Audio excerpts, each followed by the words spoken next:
is really special.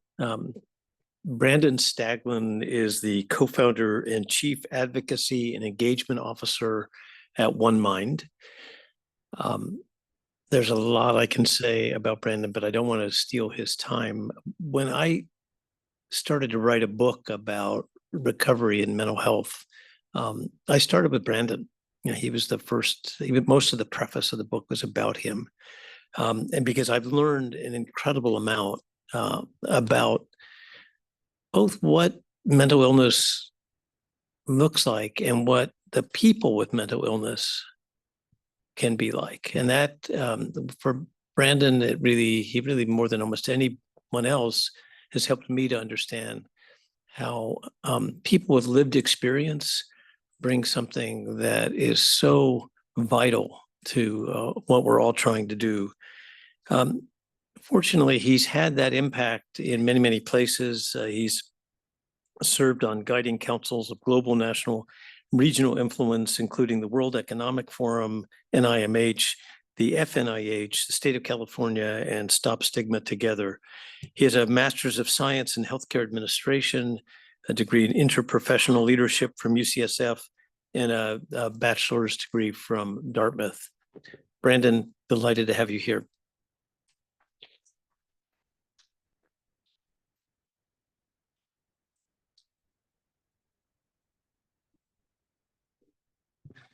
Thank you, Tom, for that kind introduction. Thanks to Leanne Williams, Lara Fullen-Ross, Hosna, and the amazing team at Stanford Precision Mental Health Symposium team for putting this together. As my colleague Anagati was saying a moment ago, this is also about all of you being here. Events like this don't just happen so that people can talk at other people, but so that we can actually form collaborations out of the talks that happen and move science and care forward. And so that's what I hope will come out of this event. I believe that's probably the motivations for the Stanford team putting it on.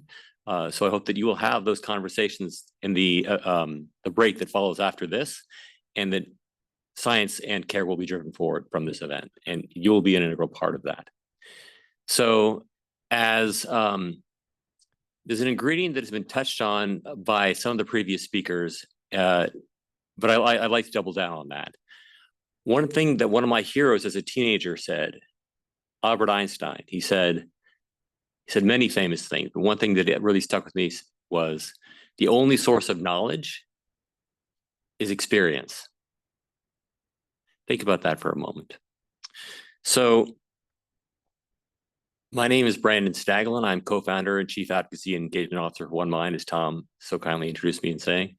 As a schizophrenia survivor and co-founder of this nationally influential mental health nonprofit, I believe that all people across the mental health spectrum deserve the chance to build thriving lives.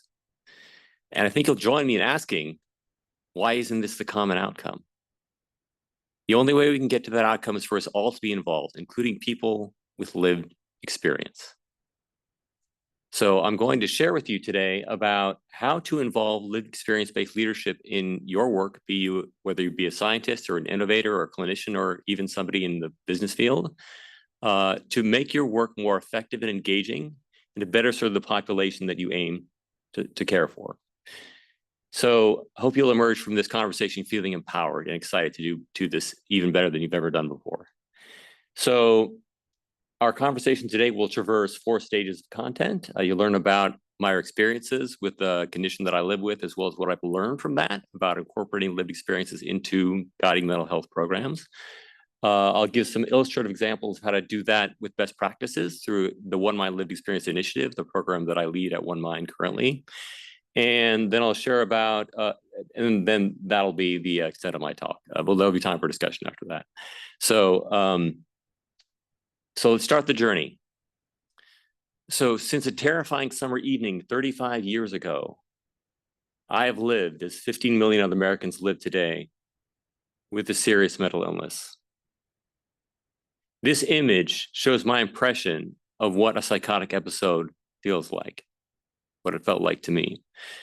You can probably sense the terror, the bewilderment, the chaos in my mind as I felt my identity being sucked out of me into this dark vortex of dread lying beneath my subconscious in that like 3-second span of that psychotic break.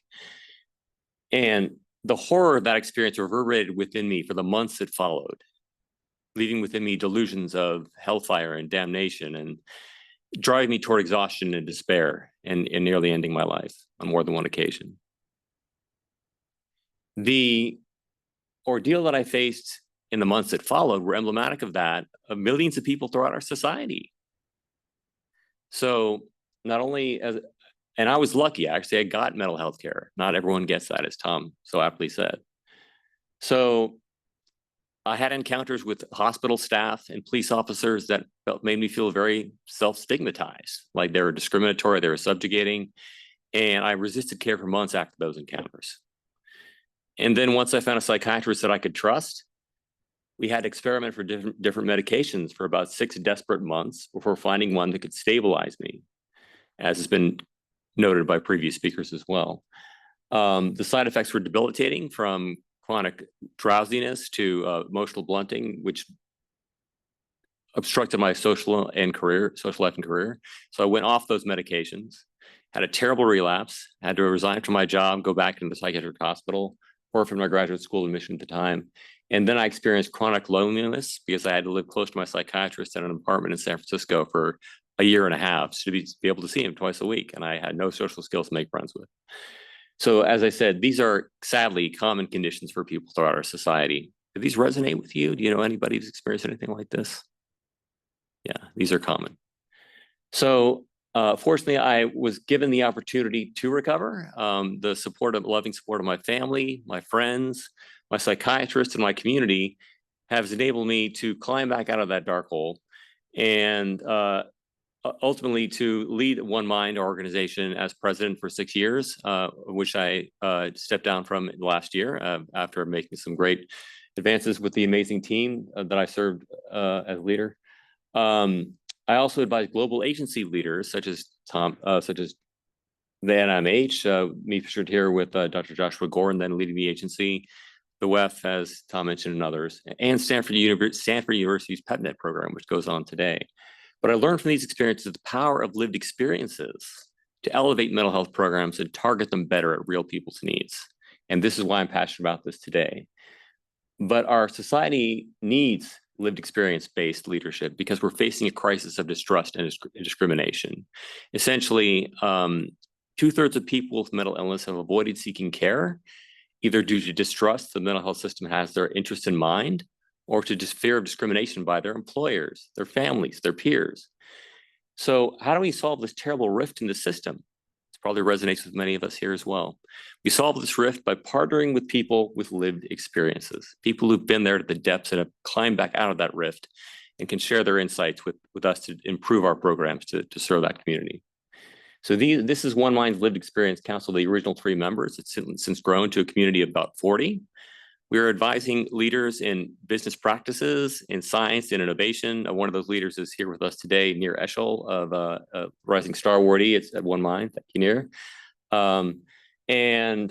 We've made an impact in great ways. And partnering with people with lived experience is very important because it actually enhances science and care solutions. We've learned this through our experience, and through science has shown this as well. Better solutions, better outcomes, more hope, and more acceptance for people with these conditions, as well as, if you're a scientist, it really will supercharge your science. This content is sourced from my colleague Uma Chatterjee, who is on the Lived Experience Council at One Mind. It enhances your research validity. It enhances your translational relevance because you spend less time going down wrong rabbit holes and getting to the right questions to ask right away. It increases your funding competitiveness because so many funders now want you to incorporate people with lived experience into your projects, the Wellcome Trust, for example. It builds public trust and ethical transparency. You've heard the term "nothing about us without us." If you co-create things with people with lived experience, they'll want to use it in a much greater rate.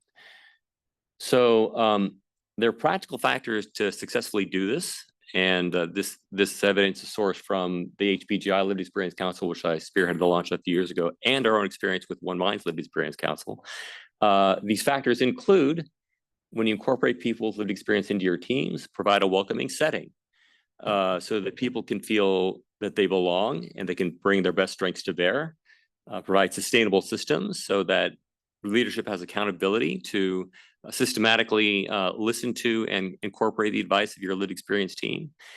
And supportive resources. Ensure your team has the finances and the human support to successfully incorporate lived experience-based guidance into its work. There's a lot more where this came from. I hope that you're excited now to involve people with lived experience into your work. We at One Mind are happy to help you with that journey as you go on it. Why involve people with lived experience? Things better funding, better validity, stronger impact. When to involve us from end to end, and how to involve us? Well, practical steps exist, and we can help you with those steps. We're building a future where clinicians, scientists, and people who have lived experience co-create more welcoming, compassionate, and effective mental health systems. You can be a part of it. Join us. Thank you.